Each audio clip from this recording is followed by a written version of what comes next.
ಇನ್ನು ಜೂನ್ 18ನೇ ತಾರೀಕಿನಂದು ರಾಜ್ಯಸಭೆ ಹಾಗೆ ಪರಿಷತ್ಗೆ ಚುನಾವಣೆ ನಡೆಯುತ್ತಲ್ವಾ. ಸೊ ಕಾಂಗ್ರೆಸ್ ರಾಜ್ಯಸಭೆಗೆ 3 ಆಯ್ಕೆ ಮಾಡ್ಕೊಳ್ಳೋಕೆ ಅವಕಾಶವನ್ನ ಹೊಂದಿದೆ.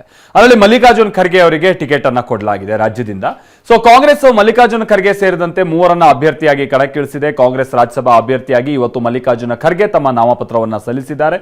ಮಲ್ಲಿಕಾರ್ಜುನ ಖರ್ಗೆ ನಾಮಪತ್ರ ಸಲ್ಲಿಕೆ ವೇಳೆ ಅವರಿಗೆ ಸಾಥ್ ಕೊಡಬೇಕು ಅಂತಾನೆ ಬೆಂಗಳೂರಿಗೆ ಬಂದಿಳಿದಿದ್ದಂತ ರಾಹುಲ್ ಗಾಂಧಿ ಮಲ್ಲಿಕಾರ್ಜುನ ಖರ್ಗೆ ಅವರ ಕೈ ಹಿಡಿದು ಕರ್ಕೊಂಡು ಅವರು ಅಲ್ಲಿ ಚುನಾವಣಾಧಿಕಾರಿ ಹತ್ರ ಹೋಗಿ ಅವರ ನಾಮಿನೇಷನ್ ಫೈಲ್ ಮಾಡಿಸ್ತಂಥದ್ದನ್ನು ನೀವು ನೋಡ್ಬೋದು. ಸಿಎಂ ಡಿ.ಕೆ. ಶಿವಕುಮಾರ್, ಮಾಜಿ ಸಿಎಂ ಸಿದ್ದರಾಮಯ್ಯ, ಕೆಪಿಸಿಸಿ ಅಧ್ಯಕ್ಷ ಬಿ.ಕೆ. ಹರಿಪ್ರಸಾದ್ ಉಪಸ್ಥಿತಿಯಲ್ಲಿ ಚುನಾವಣಾಧಿಕಾರಿ ಎಂ.ಕೆ. ವಿಶಾಲಾಕ್ಷಿ ಅವರಿಗೆ ಖರ್ಗೆ ನಾಮಪತ್ರ ಸಲ್ಲಿಸಿದರು. ಇನ್ನು ಅಚ್ಚರಿಯ ಬೆಳವಣಿಗೆಯಲ್ಲಿ ಪರಿಷತ್ ಚುನಾವಣೆಗೆ 5ನೇ ಅಭ್ಯರ್ಥಿಯನ್ನ ಕಾಂಗ್ರೆಸ್ ಕಣಕ್ಕಿಳಿಸಿದೆ. ಆ ಅಭ್ಯರ್ಥಿ ಯಾರು ಅಂತ ಅಂದ್ರೆ ವಿನಯ್ ಕಾರ್ತಿಕ್. ಡಿ.ಕೆ. ಶಿವಕುಮಾರ್ ಅವರ ಬಹಳ ಆಪ್ತರು ವಿನಯ್ ಕಾರ್ತಿಕ್, ಅದೇನೋ ಗೊತ್ತಿರುವಂತಹ ಸಂಗತಿನೇ. ಸೊ ಅವರನ್ನ 5ನೇ ಅಭ್ಯರ್ಥಿಯಾಗಿ ಕಾಂಗ್ರೆಸ್ ಇಲ್ಲಿ ಕಣಕ್ಕಿಳಿಸಿದೆ. ವಿಚಾರ ಅಂತಂದ್ರೆ ಈಗ ಆಲ್ರೆಡಿ ಬಿ.ಕೆ. ಹರಿಪ್ರಸಾದ್, ಆಮೇಲೆ ತಿಪ್ಪಣ್ಣಪ್ಪ ಕಮಕನೂರ್, ಜೊತೆಗೆ ಪಿ.ವಿ. ಮೋಹನ್ ಹಾಗೆ ಶಿವಣ್ಣ ಮಳವಳ್ಳಿ 4 ಜನರ ಹೆಸರನ್ನ ಈಗ ಆಲ್ರೆಡಿ ಕಾಂಗ್ರೆಸ್ ಘೋಷಣೆ ಮಾಡಿತ್ತು. 4 ಜನರನ್ನ ತನಗಿರುವಂತಹ ಸಂಖ್ಯಾಬಲದ ಮುಖೇನವಾಗಿ ಆಯ್ಕೆ ಮಾಡ್ಕೊಳ್ಳೋಕೆ ಕಾಂಗ್ರೆಸ್ಗೆ ಸುಲಭ ಅವಕಾಶ ಇದೆ.